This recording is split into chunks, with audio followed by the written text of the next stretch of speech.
শাহবাগে আছেন সহকর্মী হাসিবুল করিম বিজয়, যাচ্ছি তার কাছে। শুভ সকাল বিজয়। যেটা ৩টায় গণজামায়াত হওয়ার কথা আমরা খবরে বললাম, আপনি বলবেন যে এখন সেখানে কি অবস্থা, কি দেখছেন?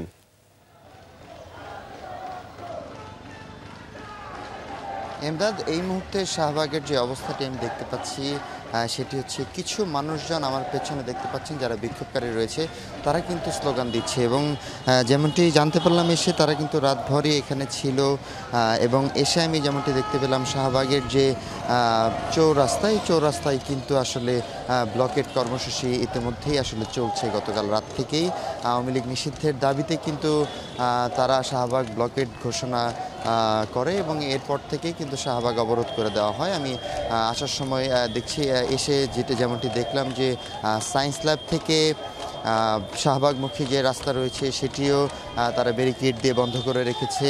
কারণ বাজার থেকে শাহবাগমুখী যে রাস্তাটা রয়েছে সেটিও বন্ধ রয়েছে এবং হাইকোর্ট থেকে শাহবাগমুখী যে রাস্তাটা রয়েছে সেটিও বন্ধ করা হয়েছে।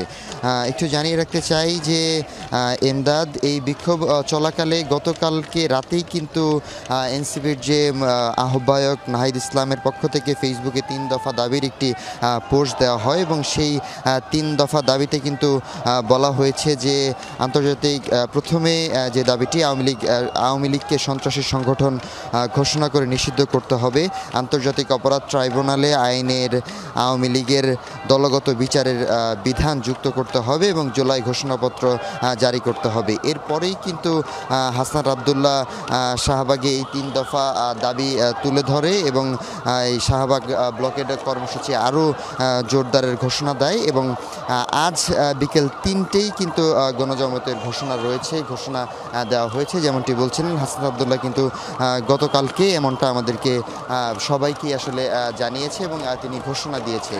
তো সবশেষ মিলিয়ে এখনকার শাহবাগের পরিস্থিতি যদি একটু বলতে চাই এমদাদ, সেটি হচ্ছে যে বেশ থমথমে পরিবেশ কিন্তু বিরাজ করছে। এখানে খুব তেমন একটা মানুষ নেই, আইনশৃঙ্খলা পরিস্থিতিরও তেমন কোনো অবস্থান এখন পর্যন্ত দেখতে পাচ্ছি না, কিন্তু রাস্তাগুলো কিন্তু ব্লক করে রাখা হয়েছে এবং কিছু মানুষ এখানে স্লোগান দিচ্ছে যারা বিক্ষোভকারী রয়েছে।